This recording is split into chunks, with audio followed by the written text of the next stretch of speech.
Hello friends, welcome to passion for stocks. देखिए, यहाँ पर मैं जो भी ओपिनियन रखता हूँ वो मेरा अपना पर्सनल ओपिनियन है।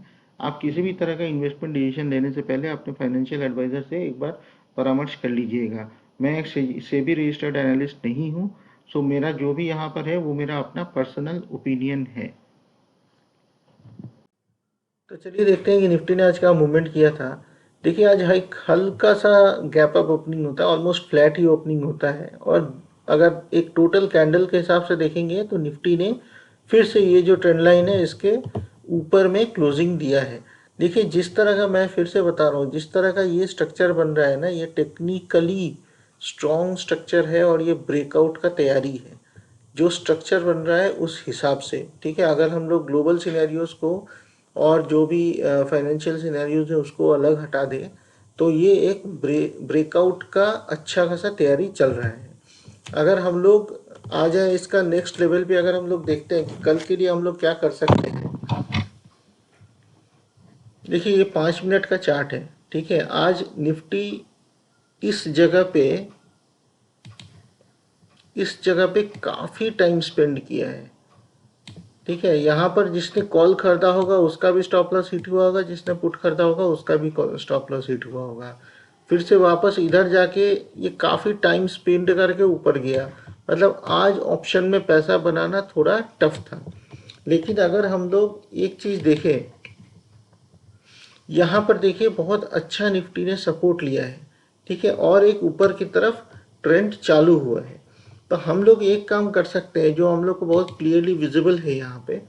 अगर इस लाइन को हम लोग देखें जो 17695 का एक इसका जो रेजिस्टेंस है, ठीक है। रेजिस्टेंस कहाँ से आया? ये फ्राइडे का दिन को थर्सडे का दिन का हाई का है, ठीक है। तो अभी अगर मान लीजिए ये 17700 को ब्रेक करके ऊपर के तरफ एक पॉजिटिव कैंडल बनाता है, ठीक है। 1775 यहाँ से मान लीजिए इस तरफ कहीं पर भी इधर खुला, ठीक है। खुल के ऐसे करके यहाँ ब्रेक किया करके एक इस तरफ एक पॉजिटिव कैंडल मान लीजिए बनाता है, उसके ऊपर हम लोग बाई कर सकते हैं। और टारगेट सीधा सीधा यहाँ पे आ जाएगा 17760 का। और सेकंड टारगेट जो है वो 17800 के आसपास का आ जाएगा। लेकिन जो ट्रेडिंग अगर मान लीजिए प्रोफेशनली इसको अगर देखें, ठीक है।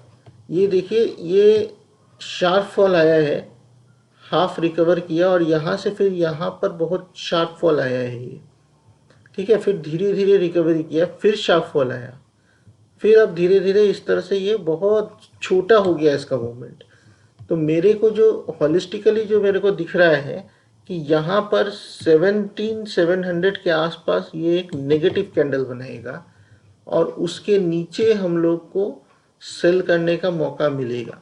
तो 17700 के आसपास अगर देखिए आप एक नेगेटिव कैंडल आपको दिखता है तो उसके नीचे सेल कीजिए। 17710 के या 17720 से ऊपर का स्टॉप लॉस रखने का जरूरत नहीं है। ये जो आपको दिख रहा है, ये जो एक बड़ा सा एक कैंडल बना है, ठीक है। ये 17710 का कैंडल है जहाँ से ये शुरू हुआ था, ठीक है। इसका जो ओपनिंग है तो इसका जो ओपनिंग है उसको आप एज स्टॉप लॉस रख सकते हैं, या फिर 17715 का एक स्टॉप लॉस रख के उसके नीचे सेल कीजिए अगर आपको यहाँ पर कुछ नेगेटिव कैंडल दिखता है तो। और जिस टाइम ये नेगेटिव कैंडल बन के अगर इस ट्रेंड लाइन को तोड़ता है 17660 650 के आसपास, तो फिर ये बहुत फास्ट एक शार्प मूव देगा 625 की तरफ। और 625 अगर ब्रेक होता है तो और दूसरा कहीं पर भी आपको सपोर्ट नहीं दिखेगा, सीधा 572 आएगा। तो ये एक बहुत अच्छा ट्रेड बनेगा अगर यहाँ पर कुछ नेगेटिव सिनेरियो दिखता है तो। लेकिन अगर ये फ्लैट खुलता है, अगर ये गैप अप ही ओपन होके वापस यहाँ पे थोड़ा कंसोलिडेट करके अगर ऊपर की तरफ निकलने लगता है तो फिर इसको आप ट्रेड कर सकते हैं 17760 के लिए। लेकिन बहुत स्ट्रिक्ट स्टॉप लॉस रखिएगा क्योंकि निफ्टी ऑलरेडी अपने ऑल टाइम हाई के पास है और डाउ उसको सपोर्ट नहीं कर रहा है, डाउ काफ़ी नीचे है। तो ये थोड़ा सा डाइसी हो जाएगा सिचुएशन। अगर मान लीजिए नेगेटिव खुलता है यहाँ पर इस एरिया के आसपास खुलता है 625 से थोड़ा ऊपर 665 से नीचे, तो फिर 625 के नीचे आप वापस इसको सेल कर सकते हैं 572 का टारगेट के लिए। तो निफ्टी के लिए यही ट्रेड बनता है। देखिए आज मैं टीसीएस के बारे में डिस्कस करता हूँ। देखिए टीसीएस जो है ना, मतलब ये जो इसका अगर आप टोटल मार्केट कैप देखेंगे 11.5 लाख के आसपास, 11.5 लाख करोड़ के आसपास का मार्केट कैप है। ये पाकिस्तान के जीडीपी के बराबर है, ठीक है, या उससे थोड़ा ज़्यादा है। तो एक सिंगल कंपनी जो टाटा का फ्लैगशिप कंपनी है, उसका जो जीडीपी है वो किसी कंट्री के इकोनॉमी को एक्सीड कर रहा है। मतलब आप कितनी बड़ी कंपनी है ये आप इमेजिन कर सकते हैं। ठीक है, मैं किसी को डिमीन नहीं कर रहा हूँ, बट इस कंपनी का साइज बता रहा हूँ मैं, कितनी बड़ी कंपनी है ये, कि इसका जो टोटल मार्केट कैप है ये किसी कंट्री को एक्सीड कर रहे हैं। ठीक है, इसका अगर आप डिविडेंड यील्ड भी देखेंगे तो बहुत अच्छा डिविडेंड यील्ड देता है, ये 1.32 है। ठीक है, वो भी वो ये उस टाइम का डेटा है जब ये क्वार्टरली का डेटा है ये। ठीक है, अभी तो काफ़ी गिर भी चुका है, तो ये आपका डिविडेंड यील्ड भी थोड़ा बढ़ जाएगा इससे। अगर हम लोग इसके रेवेन्यू पे देखें तो देखिए ये रेवेन्यू है। ठीक है, इतना तो साइज होता है किसी बड़े बड़े कंपनीज का। ठीक है, किसी बड़े कंपनीज का ये साइज होता है, ये उसका उतना रेवेन्यू है। ईपीएस अगर देखेंगे तो कॉन्स्टेंटली इंक्रीजिंग है, धीरे धीरे इंक्रीज करेगा, क्योंकि बहुत बड़ी कंपनी है तो बहुत फास्ट मूवमेंट आप एक्सपेक्ट नहीं कर सकते। अगर इसके बाइंग लेवल्स पे आए, देखिए वीकली चार्ट मैंने लगा के रखा है। यहाँ पर एक चीज़ जो गौर करने वाला है, मैं क्यों इसको लेके आया हूँ। देखिए यहाँ पर एक डब्लू स्ट्रक्चर बना, ठीक है, इसको ये देखिए, ये एक डब्लू पैटर्न बना, इसको इसने ब्रेक किया, जितना उसका डेप्थ था उतना ये ऊपर गया, फिर नीचे आया, दोबारा गया, लेकिन ये नेकलाइन को, डब्लू के नेकलाइन को ब्रेक नहीं किया, ये नीचे आ गया सीधा। अभी क्या है, अभी देखिए ये जो इसका बॉटम बना है 2997 का, ये वर्स्ट के सिनेरियो का बॉटम है। ठीक है, जिस टाइम वो 15,500 के आसपास का गया था उस टाइम का ये बॉटम है, और उससे ये उसके नीचे ये गया था 2895 का, यहाँ तक का गया था ये। लेकिन ये जो 2997 है ये बहुत डीप बॉटम है इसका, और अगर आप देखेंगे तो मल्टीपल टाइम ये टेस्ट हुआ है। तो यहाँ पर जो है एक डोजी बनाया है इसने लास्ट वीक, अभी इसके ऊपर अगर निकलता है, ये 3200 के आसपास का लेवल है, इसके ऊपर अगर निकलता है तो 3409 आराम से आएगा इसके अंदर। ठीक है, और इसके नीचे बहुत ज़्यादा स्कोप है नहीं।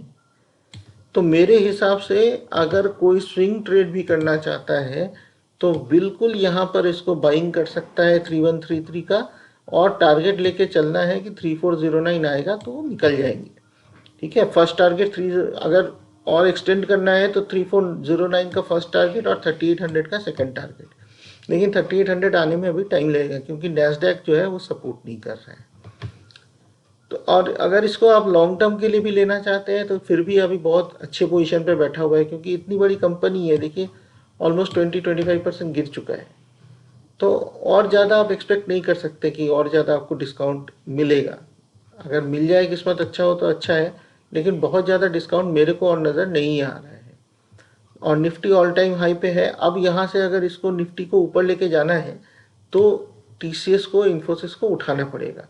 और दूसरा, मेरे को कोई कंपोनेंट नहीं दिखता है जिसका वेटेज इतना ज़्यादा है कि जिसके उठने से निफ्टी ऊपर जाए। तो निफ्टी को अगर ऊपर लेके जाना है, टीसीएस को और इन्फोसिस को उठाना पड़ेगा। वैसे भी बहुत अच्छे पोजीशन पे ये मिल रहे हैं। अगर इसका वॉल्यूम देखेंगे, वॉल्यूम देखिए, ये वॉल्यूम भी लेकिन अच्छा खासा आज इंक्रीज हुआ है। इसका मतलब यहाँ एक्यूमुलेशन चल रहा है, तो हम लोग को उसके साथ सिंपली बैठ के राइड करना है। और वैसे भी कोई प्रॉब्लम तो है नहीं इस कंपनी में, अगर आप लेके इसको थोड़ा होल्ड भी करना चाहते हैं तो होल्ड कर सकते हैं।